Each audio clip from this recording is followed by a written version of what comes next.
Ray Shackleford. And I'm Eddie Young Obote. And welcome to Fresh Perspective. This is a show where we talk about politics, civic participation, getting involved in the community, and bringing together people across the diaspora. And today we're joined by my good friend, Miss Tanisha Babalola. I almost called you by your maiden name. It's okay. How long has it been since you guys got married? Just going on with this fall will be 3 years. So I am still Tanisha Hudspeth. You have the Babalola on the end. So. And she is with the county clerk's office. Yes, Harris County Clerk's Office. Stan Stanart is the county clerk at this time. Okay. And so today we're going to learn a little bit about your background, what you do in that office, what that office is responsible for, as well as talking about elections. Okay. Sounds good. So should I go ahead and get started? Yeah, so what Absolutely. do you do? Okay. So a little bit about my history into politics.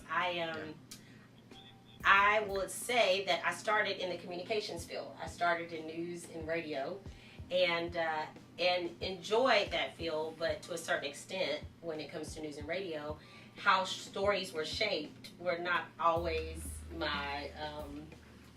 I was not always in agreement with how stories were shaped once I got in newsrooms and realized, okay, there was a certain amount of control on how stories were shaped. Hence is how I kind of ended up in the political field. I was a recipient of the Mickey Leland Congressional Internship. That is a very astute internship, and did some work on Capitol Hill for many years, working for a congressman. And from there, my love for politics and communicating through politics just kind of exploded, and let me be here back to Houston. I finished school and was hired with the county clerk's office, and so making sure that voters are aware that we're as transparent as we are in our offices with voters has always been a great passion for me. People understanding the political process and the effects that it has on our everyday lives. From 18 on up, it is, I always feel it's a duty. If we don't get involved, then someone will get involved for us, and then we have to get in alignment with other people decide for us. And so it's always been a great passion. I've worked with both of you guys in this arena, and so very glad to be here today to just talk about my office and what we do. So maybe I should talk about Absolutely. the county clerk's office. Yeah. Okay, so the county clerk's office is actually an array of many different departments. Elections is just one little small portion of it. In the county clerk's office, we handle everyday probate court records. Okay. So those that come through the court system in many different ways. Will sometimes those documents and finalizations of those go through our office, as well as DBAs or LLCs. So for people that are starting their business, or making sure all their documentation is official, or they're not using the same name as another business. Right. That's very active in our office, as well as homesteads, knowing who owns properties. Yeah. And who do you contact to find out what's happening on this particular parts of land. That's a very big part of our office. We handle marriage license. I was just about to say. So, yes, Yeah. most definitely. We handle marriage license. So it was exciting for me and my husband, since it's going on 3 years. We went to the county clerk's office and signed our marriage license. Yeah. That was pretty exciting. So we handle marriage license and a lot of personal documents when it comes to everyday life. At some point in Harris County, you will have visited or done something with the county clerk's office from the time you're born until the time you are no longer here. Yes. That's the best way I can put it. So you expired. And I know that because just last week I actually had to go there with my father to do the airship procedures. Sure. For my grandfather's estate that passed That's about a year right. ago. Right. And so that was my first exposure to that process. So Right. That was interesting. Right, and that's out of the county clerk's office. Who knew that, right? Right. So a lot of personal records and documents. One of our themes is for the county clerk's office is recording the everyday activities of your life, because literally at some point, whether you bought property and you're taking over some property because a loved one has gone on, or you're getting married, or you're officially putting in business information. Those are just a couple of examples. Right. That's what's happening in the county clerk's office. So another huge part of that. I'm sorry. Go ahead.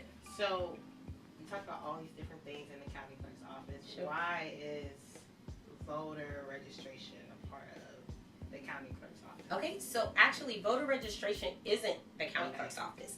Elections is. But it's an awesome question because people figure, and it makes sense, right? It makes sense that elections and voter registration would be in the same office, Right. but they're not in Harris County. For most counties like Fort Bend County, Brazoria, you will notice they have elections administrators and they do have registration and elections in one. Okay. Part of the reason that is, and who knows, this could definitely change in some years to come. The Harris County Tax Office is the voter registrar. So many moons ago, well, maybe not that many moons ago, there was a poll tax required in order for people to actually vote. You had to pay to vote. And this is another reason why I am so passionate about voting and people taking advantage of that. Now, was it just people to vote or a certain segment of the population that had to pay? Well, it's a little bit of both. It's all had to pay to vote, but some had to pay more than others to vote. And so that's a whole nother discussion that maybe we can talk about, how the Voting Rights Act came to be and how a certain demographic of people, particularly African American, did not have the right to vote, and then when they did, the many different obstacles they had to go through to get to that point of voting, which is why voting is so important because our parents and people that came before us did a lot to make sure that we had this simple right, which is free, which is free access to go and actually cast your ballot to vote.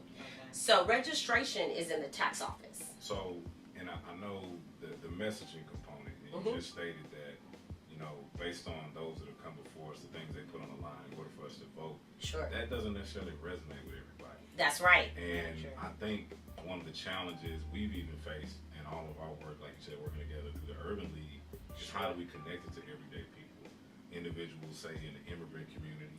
Why does it matter to them to vote? That's a really good question. That's a great question. Sometimes, from what we had talked about in past episodes, is that they'll get their citizenship, and that might not be the important, or not the primary thing. Is Sure. People will vote Absolutely. for a local election. They may see the presidential election and say, "Okay, I need to vote." Right. But when you get your citizenship, it's kind of like you're free now to kind of pursue the things that you want to do. And so at least you think so. Right. At least you think so, right? Right. So yes, the Harris County Clerk Office is going to be a part of that because now you can start your business and get your DBA. That's right. Now you can, get married and, you gotta get your marriage license. Right. But as far as, I'm gonna register to vote, That's just not a first thought. Right, unless Absolutely. I'm getting my driver's license and I check that box. Maybe if I check that box. Maybe. Right. Then so explain to, I guess, that community why it's important for them to vote. Why it's important for them to understand like your representatives and understand like the importance of you casting your ballot. Right. Well, I'll just give you, there are so many different examples that I could give, right? Yeah. But I'll give one, and that is, for most of those that are here that are becoming citizens, more than likely they have family. Right. More than likely they have children. So just for the simple fact of if we're paying attention to what's happening in HISD in our school districts, one of the biggest components is if you're here, you're becoming a citizen, and your children are being educated here. Right. You want to know who represents that particular district or that area that your child goes to school. Right. Who are the school board members, right? Right. And who are those representing what's happening in that particular school district? Everything from resources, what type of books and educational pieces are they receiving? What's being taken out educational wise? What they're receiving, what type of food they're getting, what type of nourishment they're getting, what's on the menu, how's that important? What type of extracurricular activities are offered in some of these school districts? So if you think of totality, students can only be the best they can be with a certain level amount of resources. The less amount of resources, the harder it is for those students to function and to be successful, to be able to get out of those school districts and do more in education. So in points of that, you have to think of those people who sit on boards, who make the decisions on what's going to happen in A-Leaf ISD, Right. what's going to happen in HISD, what is going to happen financial wise? Right. How much money and where is it going? Because whether people really say they like to get involved with politics, if you have a business, if you own a home, you pay taxes. Right. And your school districts are a huge part of those taxes. Sure are. And I talk to people all the time. You know, I've been told by many from the work that I do, I'm not voting. I don't want to get in the process. It's just too messy. I don't like politics. It's too confusing. And I understand where they're coming from. I truly do. I understand. Some people just say it's just so messy.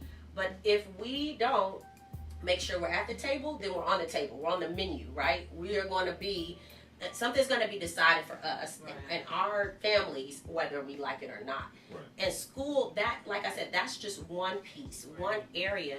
And a lot of folks that maybe go on, like you said, may own businesses. The state legislature meets every odd year in the spring from about January to June. And in that, they determine, small businesses, how much they're taxed or how much they can or cannot do, or different things that could benefit, individuals who own businesses. But if you're not, have no certain level of knowledge or connected someone political-wise, you don't know how successful your business could really be, Right. or how much maybe you're missing out on because you don't really know, Right. like how maybe the person that represents the district where your business is, how much favoritism they have toward, basic issues that concern you. So that's just like maybe one or two different things. But I would say for most people who, they're getting their citizenship, which what I've learned, what our office does in the League of Women Voters, once they become citizens, and I've been to a couple of citizenship award ceremonies, which is, you have to be there to know what that feeling is like. It's amazing, right? Yeah. What they do is they have tables set up. So after they get their certificate as citizens, they can come out and get registered to vote. Now, they don't make them, right? But there are tables they're offered. The League of Women Voters, our office attends, and we say, hey, let's do this. Or they put them inside their packets of information that they get. Absolutely. So that's one step, but, it's a larger effort. It is. And you touched on something when you were talking about how individuals, and everybody says it. I think even at one point in my life, matter of fact, I did. At one point, I said, I don't want anything to do with politics. Right, absolutely. And you don't realize whether or not you want to be involved with it, it's involved with you. That's right. And That's it's right. impacting everything you do on a day-to-day basis. Like you said, business, citizenship, marriage. It touches all elements of your life and in your family. And I definitely want to make sure we drive home that point to our listeners and to our viewers as soon as we get back from this break.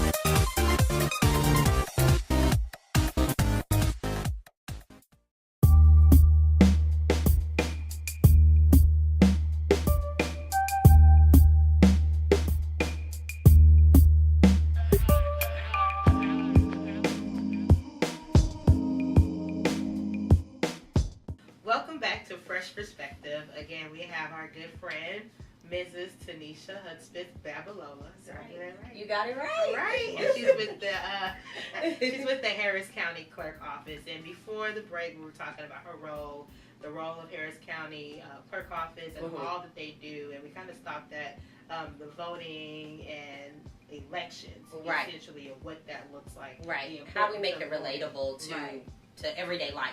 Right. Right? So we were given a couple examples of how we make it relatable in everyday life, and I talked a little bit about people that live here and buy property or own businesses or just simply have children in school. Right. But one thing we didn't talk about is, depending on areas that you live in, you would want to get involved with knowing who your city council, if you're in the city, who your council member is and who represents you. Right. Because more than likely you want to know in the neighborhood or the precinct area that you live in that, there's enough green space or parks that should not be like gang ridden, or places that your children can play that you know are safe. Right. Or the type of businesses that they're bringing in the neighborhoods. There are many areas of Houston. It's this big melting pot, but then you have the outskirts of Houston. And I give A-Leaf as an example because we're closer to that area. But you have outskirts of Houston where that are different in demographics in terms of, you know, resources. Who do I contact? Who do I go to about where I live? Who do I go to about, I live in an area where there's a grocery street, maybe 10 miles away from where I live, and I don't have transportation. I have to take public transportation, and I have to carry my groceries on that. Those areas are considered food deserts. But the more that you're involved with council members that represent you in the city, or even your state representative districts, you can have a little bit more influence on what type of businesses come in your neighborhood or come in the area where your children live. For instance, Southwest area is really, it's a different dynamic in terms of they're just businesses on top of businesses. You have a lot of payday loan places, and you have a lot of places that, in my opinion, take advantage of this community of people, right? And liquor stores and different things like that. So your state representatives and your council members are the people that, you know, voters need to talk to and make sure that they have an understanding of when something new comes in your neighborhood, that they're involved in that process. Right, you have a voice. That you have a voice. So the first question might be, well, how do I even know who these people are, right? Right, yeah. The first thing, if you own property, you get a tax statement. So you can find out, you know, on that tax statement, where did this come from or who represents you? Or you can simply, and I'll give some websites at the end of this, and maybe you guys can run these out well, is to go to cityofhouston.gov and finding out, okay, well, if you're a registered voter on that card, it gives you different precincts and who, you know, numbers of who represents you. So, and then if you don't know, you can call that number and get some better information. But most of these council members will have town halls or some kind of civic event that's going on in your community, and there's a smaller number of folks that may go. Now, I always say the smartest people are not always the people that just know everything, right?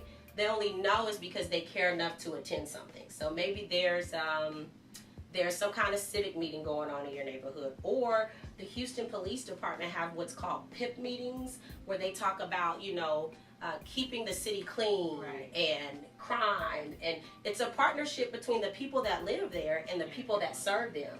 And if you don't have the people that live there, then they can't serve you well, right? And so these meetings take place in order for citizens to come to the table and say, this is what's happening and I want something done about it. And that's how we make our elected officials accountable. So it meets everybody whether they want to or not. I think we talked about that. Whether you get involved in the process, and that doesn't mean you have to get involved in the process where you're going to help people get elected or your election, you know, it means that I live here, I want a great life for myself and those who come after me, and so I have a duty to get involved to some extent to make sure that they understand.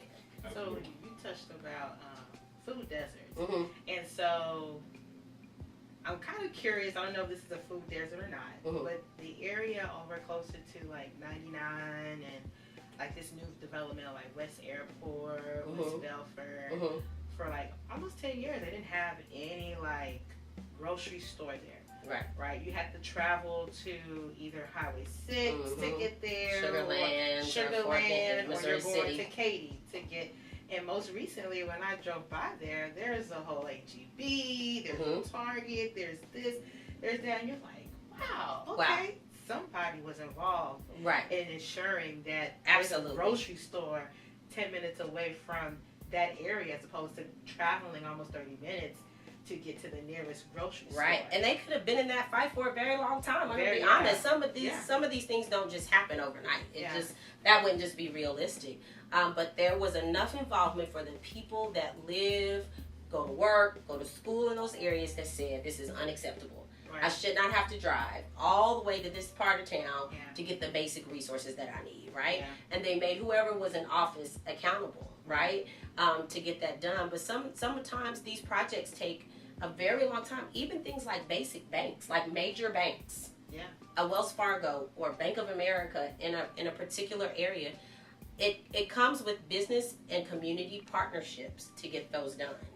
And I can give many different examples, but those are just some ways, people will say, oh, I have to go way over here, to handle my business. Right. When really Houston's a big enough city, it's a resourceful enough city Right. to have, what different areas need in particular. And this all goes back to your vote, right? Right. Like, all of what we're saying here is all equated to your vote. Like, That's right. Your vote speaks towards all of these things that we're talking about here today, right? Right. From your banks to your schools to your businesses to every little piece of part of your life. What was the slogan again at your... Yeah, recording the everyday, activities of your life is what we do. Exactly. That's and what we do. this is a part of your vote. Right. And so...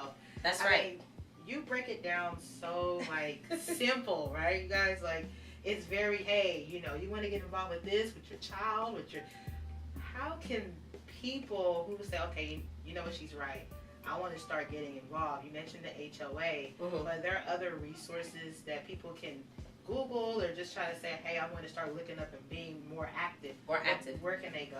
So it all depends on, too, what area they want to be active in. Right. If we're given an example of, I have children in school, whatever they're learning in school is impactful to me up through, college, then I would find out who's on the school board and when those school board meetings happen, right? Okay. That's just a great start because you're going to get a great awareness of who represents your child when it comes to school board. So I would, you can find out most of these schools have some type of listing in their schools, or you can ask for somebody who has no idea where to start. I would start with the school principal or the administrative staff and say, which school board member represents whatever, and they'll have some knowledge or be able to send you to the most proper resource to find out. And they can also go Google Harris County School Board, and if you Google Harris County School Board, it'll have every school board member and then what area they represent of the school board. Okay, so one is you can go in the school and ask the administrative staff, hey, where do I start to find out, just maybe going and sitting in on a school board meeting and just figuring out what's going on. Same thing with a city council. If you want to see who represents you citywide or in a particular district or at large, you can Google the City of Houston government, and it'll give you a breakdown of all the districts in the city from the mayor on down and who they represent, right? We talked about voter registration cards. If you become a registered voter, you receive a white, I think the most recent ones are white and yellow now, maybe? Yeah, I think so. White and yellow. And so on there has your name and address and information, and then it has little numbers on there. Precinct number. Their precinct number. But sometimes they're like, I don't understand who these numbers represent or where Right. they go. You can go to the tax assessor collector. You can Google Harris County tax assessor, who's also the voter registrar. We talked about that just a moment Right. ago. And when you pull up, you can enter your information on the website. It will show your voter registration card, but at the bottom it shows you not just the number, but the name of the person and how that number is associated with that name. Right. So it'll have a list of everybody that represents you down to your precinct, from state all the way down to county. Okay. Yeah, so that's an awesome resource because Right. if people are figuring out, want to know, well, I don't even know where to start. I just get things in the mail during election time, but I don't even know who's elected that represents me, right? Or somebody's running against them. How do I know this person is the better fit versus the one Right. who's already representing me? That's the start right there. Okay. And last but not least, which we're going to talk a little bit about, is Harris County Clerk's Office elections. That's the portion that I'm most active in. And you can visit Harris Votes. It's a really simple, Harris Votes means Harris County, but you go to harrisvotes.com, and everything election related. This is the best way to know what elections are happening, when it's happening, and what's on the ballot. Because throughout the year for every election, we provide the most up-to-date information as to, what's coming to vote on, where do I go vote, how do I vote, what are the methods that I can do that. Can you walk us through the election process? Mm-hmm. So I registered to vote. Sure. I went, I cast my ballot. Mm-hmm. Now where does my vote go? Right. Oh, that's a great question. So depending on when you vote, so there are three methods or three ways you can vote in the state of Texas. This is for all voters. One is voting by mail, but only certain people can vote by mail. Okay? That includes putting those that are 65 and older, disabled, or in the hospital. Say, it's voting time, I broke my foot and I can't literally get out of this hospital room to go vote. You can get your ballot in the hospital room. People didn't know that. Okay. Or, for instance, this is a really good example. I was pulled over because I have a warrant for traffic tickets. This is realistic stuff for people, right? Yeah.